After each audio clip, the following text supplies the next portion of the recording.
I got involved in research as early as my freshman year. So I got to present at the Duquesne Undergraduate Research Symposium and then also at the National Conference for Undergraduate Research. I've been able to strengthen my skills with a lot of that. Had so much practice putting together posters now and working on all that academic writing. My skills in academic writing have improved so much. I'm currently working on my thesis right now about the development of a 3D bioprinting system that I developed kind of from scratch. I retrofitted a standard 3D printer that prints PLA filament, and I kind of turned it into a bioprinter for 3D tissue engineering applications. We use algae and we turn it into hydrogels. Hydrogels are found everywhere in medicine, really.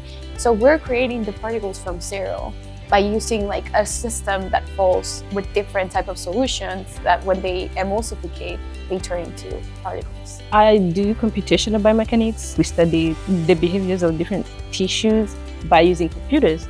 But right now we are focused on understanding the effects of vocal fold diseases, like vocal fold abnormalities such as lesions, and how they affect the tissue biomechanics and the airflow in the glottis when we speak. I knew I liked biology, but I wasn't decided on which field to pursue. I know this university, it has biomedical engineering and nursing, and you can major in both. Everything you want to study in Duquesne, you can do it.